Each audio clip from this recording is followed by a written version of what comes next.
Vamos orar.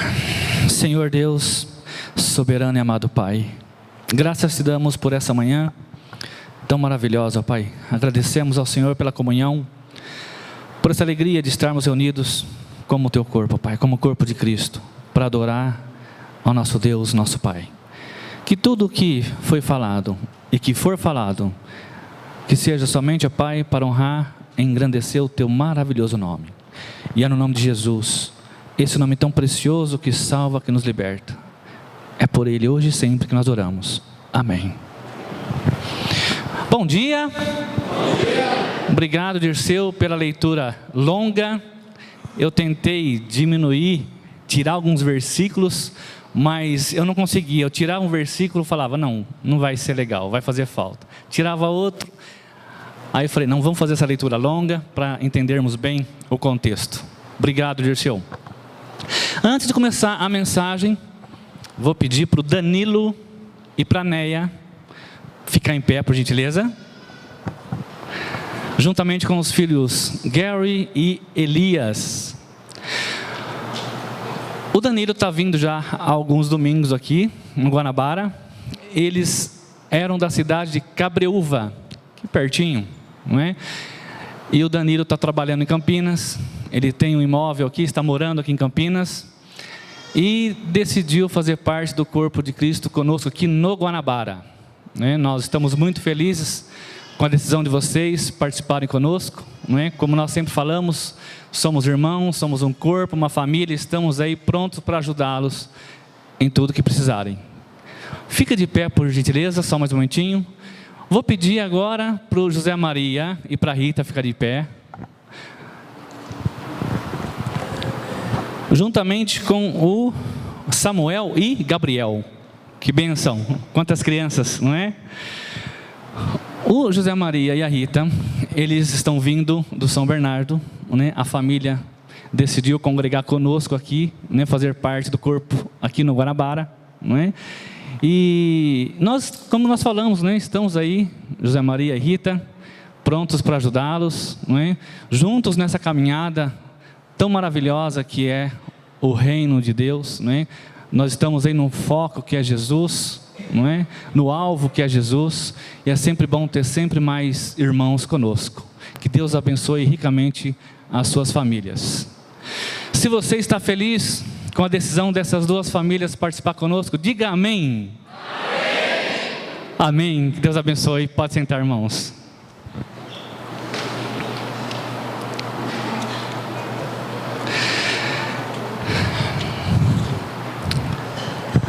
O que eu vou falar aqui agora não era para falar, mas eu estou sentindo de falar porque vai acontecer. As outras mensagens que eu trouxe aqui, eu não chorei, mas essa especificamente, eu chorei as 3 vezes que eu reli. Eu fiz chorando e chorei. Então, eu acho que, peço perdão aos irmãos aí, eu quero dar sequência, eu quero ganhar tempo, mas muitas coisas é inevitável, porque vocês vão ver durante a mensagem o que está acontecendo diante dos nossos olhos. Mas antes quero contar uma historinha. Antes da historinha, eu quero falar que o mês de janeiro, fevereiro, o início de ano, o Brasil sofre algumas tragédias. E algumas tragédias são premeditadas. Estou falando de deslizamento de terras no Rio de Janeiro, Minas, São Paulo, entre outros lugares. Pessoas constroem casas em lugares perigosos porque não tem onde construir, vem a chuva forte, enfim, derruba, mata. Então todo ano nós vemos noticiário no jornal. Mas esse ano aconteceu algumas coisas de ruim, além desses deslizamentos de terra por causa da chuva. Teve os 10 adolescentes no Rio de Janeiro, os jogadores do Flamengo, que morreram no incêndio. Muito triste, não é? Para a família, para os amigos. E também algo que teve mais mortes, que teve um impacto muito grande, principalmente com as pessoas, foi a queda da barreira lá em Brumadinho. O noticiário aí ficou dias e dias falando, até hoje às vezes tem coisas para falar. Muitas pessoas morreram e algumas pessoas ainda estão soterradas, algo realmente muito triste. Mas a historinha que eu vou contar aqui agora aconteceu. Eu peço a você que não pesquise agora, eu vou dar o nome, você pesquisa depois no Google, tá? O nome dessa moça chama Paula Geralda. E esse fato aconteceu não em Brumadinho, mas 3 anos antes, na queda da barreira lá em Mariana, né, 2015. Essa moça, Paula Geralda, o nome dela, depois vocês pesquisam aí, digita Paula Geralda Mariana, já vai aparecer lá o fato, mas não agora, por favor. Ela estava trabalhando no lugar alto, livre de qualquer problema se acontecesse a queda da barragem lá em Mariana. E ela trabalhava numa terceirizada para Samarco, a dona da empresa lá, qual que estourou a barragem. Essa moça, ela estava trabalhando no plantio de árvores por volta das 5 da tarde. Talvez até vocês lembrem dessa história, apesar de fazer tempo. E ela ouviu um barulho. O barulho parecia helicóptero, parecia onda do mar e parecia trovão, mas tudo ao mesmo tempo. Foi algo muito diferente do que ela já tinha ouvido, muito forte. Mas onde ela estava, ela não conseguia ver o que estava acontecendo. Segundos depois, no rádio, que eles se comunicam, os funcionários, aquela notícia que ninguém queria ouvir. A barragem estourou. Paula Geralda estava num lugar seguro. Interessante que no final da história, ela conta que a família dela estava segura também. Ela com mais pessoas ali. Ela podia subir mais alto ainda, junto com aquelas pessoas que estavam subindo. Mas a Paula Geralda falou assim, isso eu estou ilustrando, tá? Lá naquele povoado, tem um padeiro que faz pão, que eu conheço ele. Tem o rapaz do caixa do supermercado, que eu conheço ele. Tem a moça que vende verduras, que eu compro verdura com ela. Tem o açougueiro. Eu conheço muitas pessoas lá. Antes dela subir para o conforto, ela pegou a motinha, depois vocês lêem essa história, e desceu para o povoado. Estava aqui tranquila, segura. O povoado aqui embaixo. Ela pegou a motinha e começou a descer. A hora que ela começou a descer, o amigo dela falou, Paula, o que você está fazendo? Você vai morrer. Ela não deu ouvidos. Seguiu a motinha.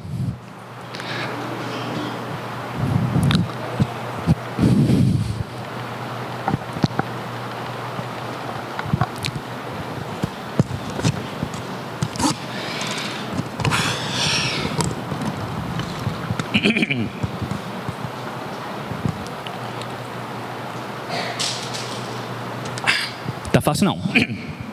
Ela passou a ponte da cidadezinha, do povoado. Assim que ela passou, minutos depois, essa ponte que ela passou foi destruída. Ela pegou a motinha e foi nas ruas, buzinando e falando, a barragem rompeu, fujam, fujam. Depois você vê a história. 17 pessoas morreram. 17 pessoas não conseguiram escapar. Tinha muita gente. Sabe quantas pessoas foram salvas por essa moça que foi uma cooperadora? Não foi 4, não foi 40. 400 pessoas se salvaram, porque ouviram a buzina e ouviram os gritos daquela moça. Paula Geralda, lá em Mariana. E ela fez sabendo que a família dela estava salva. Olha que interessante.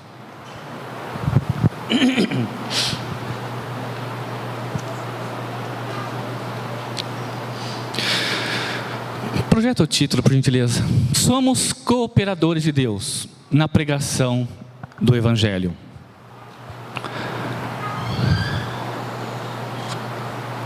Algumas versões podem trazer colaborador, mas eu quis usar essa palavra, cooperador, né? Tem na NVI, entre outras versões, porque ela é mais próxima do original, que é sinergio, que tem a ver com sinergia, com força, união. Essa palavra, cooperador, tem esse prefixo, co, né? Que significa juntamente, mutualmente, parceiro ou subordinado numa atividade. Para a gente ilustrar rapidamente o cooperador, eu lembro do piloto e o copiloto, né? O que coopera, ele tem uma função. Qual que é a função dele? A função dele é analisar o combustível, o cálculo de performance de condução da aeronave, entre outras coisas. Ele é o cooperador, mas ao lado dele tem o comandante, tem o operador. O operador, ele é responsável pela segurança da nave.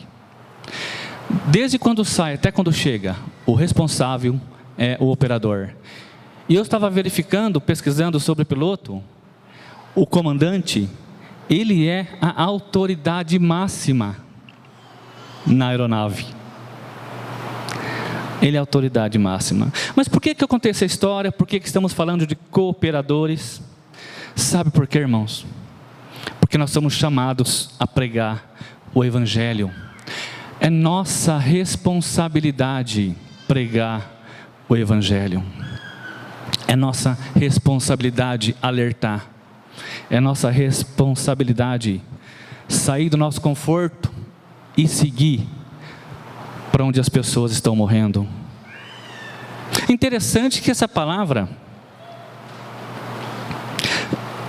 cooperador, ela tem pelo menos 17 referências no Novo Testamento, e na maioria das vezes a cooperação que nós lemos é uma pessoa cooperando com a outra.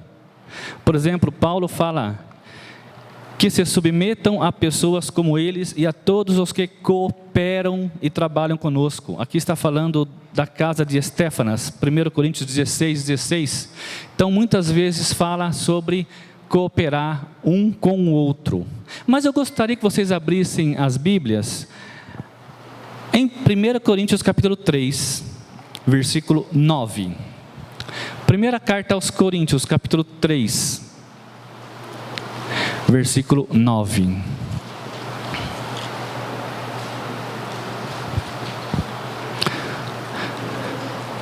Primeira carta aos Coríntios, capítulo 3, versículo 9.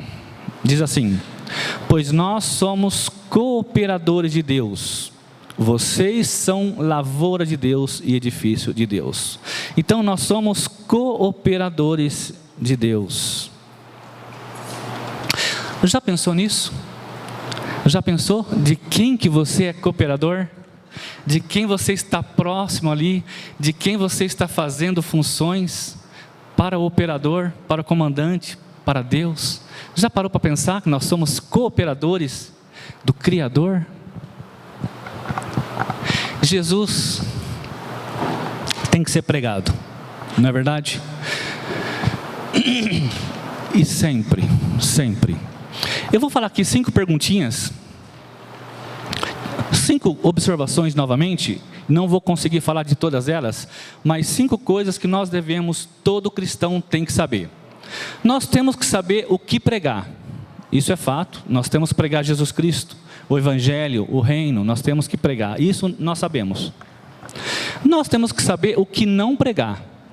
Dependendo da conversa, não é bom falar sobre doutrina humana, sobre pastores, sobre igreja. Adquira confiança, adquira amizade. Depois do estudo que você for ensinar a sã doutrina, aí sim pode surgir algum assunto parecido, mas não pregue doutrina, não pregue igreja e nem pastores. Nós temos que saber, irmãos, porque não pregamos. Por que às vezes nós não pregamos? O que acontece? Medo, vergonha, insegurança, Enfim, tem tantos outros motivos que nós poderíamos enumerar. Por que nós pregamos? Sabemos que é mandamento, né? Nós aprendemos isso. Marcos 16, 15, 16 é uma das passagens mais conhecidas. E o resultado da pregação? Nós sabemos que não todas as pessoas que ouvem a mensagem aceitam. Jesus pregou para muitas pessoas e nem todas aceitaram. Mas uma coisa eu falo para vocês: todas as pessoas que aceitaram Cristo como Senhor e Salvador, teve alguém que pregou para ele. Todos que estão aqui batizados em Cristo, alguém chegou para você e pregou o Evangelho. Alguém convidou você para um curso de teologia. Alguém convidou você para um grupo casa. Alguém convidou você para vir aqui no culto. E com o tempo você foi vendo, foi descobrindo, foi estudando. Vocês sabem quantas pessoas tem na região de Campinas? Por baixo, eu não pesquisei não, eu só sei mais ou menos algumas cidades, fiz uma conta por baixo. 2,5 milhões de pessoas. Só em Campinas está beirando 1.300.000. Regiãozinha aqui, 2,5 milhões de pessoas. Se nós dividirmos a metade disso, vamos supor que a metade disso precisa ser evangelizada, que eu acho que é mais, dividir por nós aqui vai dar 4.000 pessoas para ser evangelizada para cada um. Já pensou você falar para 4.000 pessoas? Difícil. Mas aí a gente lembra daquela história tão famosa, aquela ilustração do papagaio ou outro pássaro que você viu, talvez o beija-flor, incêndio na floresta, os pássaros fugindo. E de repente um pássaro viu um papagaio voltando ao encontro do fogo.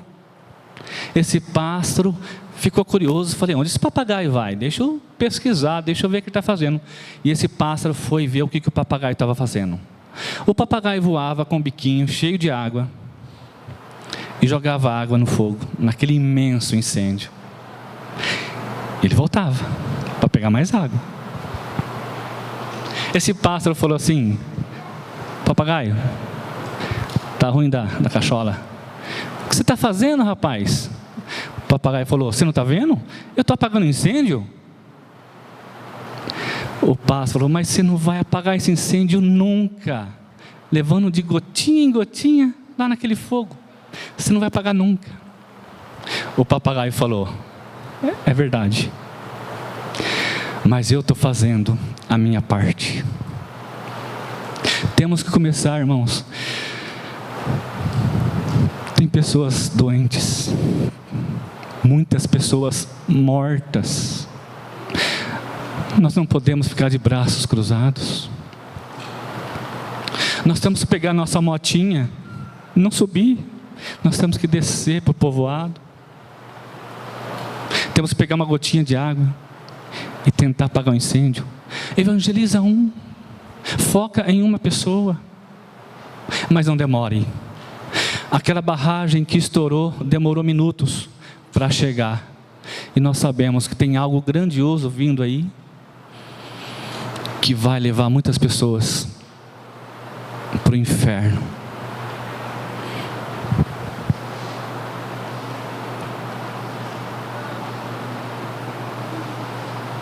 Nós temos que pregar Jesus. Temos que pregar o Evangelho. Mas eu vou falar uma coisa para vocês. A Bíblia nos ensina que nós temos que falar, sabe o quê? Arrependimento. Abram a Bíblia lá em Marcos. Marcos, tem várias passagens, Atos 2, 38, acho que 5, 11, tem várias. Mas Marcos capítulo 1. Marcos 1. Marcos 1, capítulo 14 e 15. Evangelho de Marcos, capítulo 14, versículos 1 e 15, diz assim: Depois que João foi preso, Marcos 1,14. Depois que João foi preso, Jesus foi para a Galiléia, proclamando as boas novas. O tempo é chegado, dizia ele. O reino de Deus está próximo. Arrependam-se e creiam nas boas novas. O amigo de João tinha sido preso. Jesus não estava num bom momento. Mas o que ele fez, mesmo passando por dificuldades? Mesmo o amigo preso? Ele foi pregar. Só para ilustrar aqui a passagem em relação à localidade, se nós estamos em Campinas e precisamos de ir para Cosmópolis, nós temos que passar por onde? Paulínia, não é isso? Mais ou menos isso. Destino Cosmópolis. Eu falei Cosmópolis? Falei. Destino Cosmópolis, tem que passar por Paulínia. Era mais ou menos isso. Jesus tinha que passar por Samaria. Depois vamos falar sobre isso. E ele falava que o tempo é chegado e ele disse: arrependam-se. Mas, inclusive no curso de teologia, né, quem fez o curso aqui sabe, nós temos que ouvir a mensagem, crer na mensagem, se arrepender, não é isso? Confessar, temos que se arrepender, não é isso? Aí você fala para a pessoa assim: olha aqui, irmãos, uma dica aí para quando você for evangelizar. Você vai evangelizar a pessoa e você leia Hebreus 9, 27. E você pergunta para a pessoa: se Jesus voltar hoje, você está pronto para ir para o céu? Talvez algumas pessoas vão falar assim. Você pode perguntar assim para a pessoa: você é bom para Deus? Talvez a pessoa vai falar que é bom para Deus. Vocês já ouviram isso? Sou um bom pai de família, uma boa esposa no caso. Sou um bom vizinho, pago meus impostos, não é? Já ouviu isso? Não mato, não roubo, sou um trabalhador, e vai colocando as coisas boas que ele acha que ele é para Deus. E é mesmo, o cristão tem que fazer tudo isso, não é? Tem que fazer tudo isso.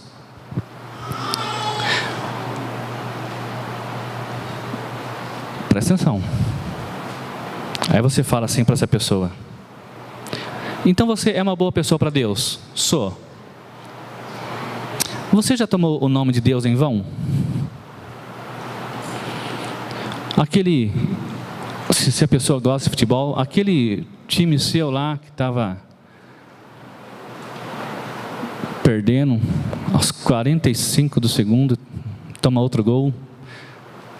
O que você fala às vezes? Ou no dia a dia? Você já falou o nome de Deus em vão alguma vez?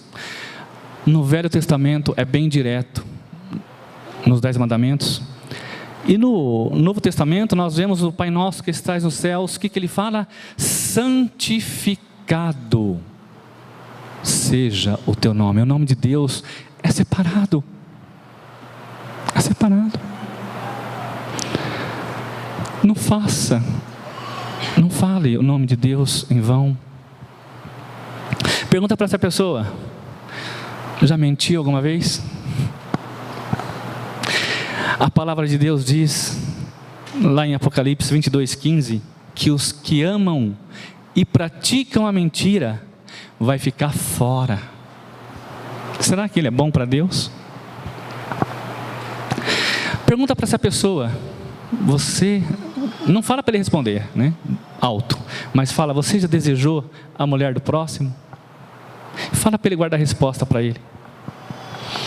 Você já disse alguma palavra torpe? Efésios 4:29.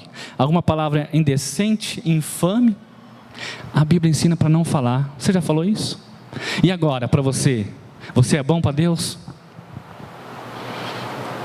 Você precisa de alguém para lavar todas essas imundícies da sua vida. Olha, irmãos, está assim de gente que acha que não tem pecado. Nós temos que alertar. Jesus foi bem claro: arrependam-se. Tem que mostrar o arrependimento, tem que deixar claro para a pessoa que ela precisa reconhecer que é pecadora perante Deus. É o nosso trabalho cooperar, não é? Somos cooperadores de Deus na pregação do Evangelho. É o nosso trabalho pregar, anunciar. E o restante depois que você pregou, entrega nas mãos de Deus. Abram a Bíblia, 1 Coríntios capítulo 3. Primeira carta aos Coríntios capítulo 3, versículos 6 e 7.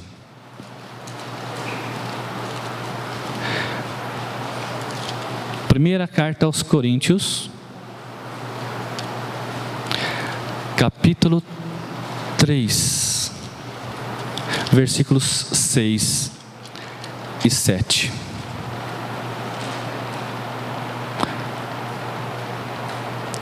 O apóstolo Paulo diz assim: eu plantei, Apolo regou, mas Deus é quem fez crescer, de modo que nem o que planta, nem o que colhe, nem o que planta, nem o que rega são alguma coisa, mas unicamente Deus que efetua o crescimento. Cantamos um hino aqui hoje, né? Senhor, eu não estou aqui para te adorar, em tua presença eu desejo estar, eu sei que nada sou.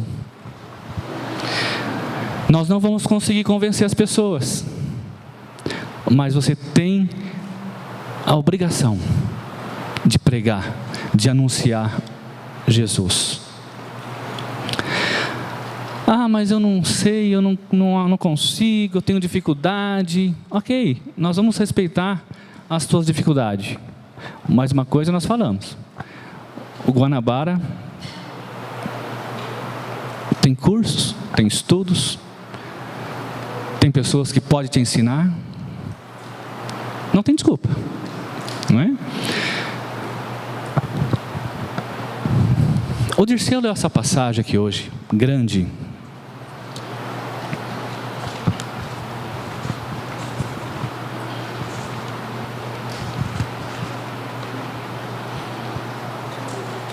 Eu gostaria de falar de alguns versículos dessa passagem. Vá lá para João capítulo 4. Mateus, Marcos, Lucas e João capítulo 4. Não vamos ler novamente, tá? Vamos ver só alguns versículos específicos.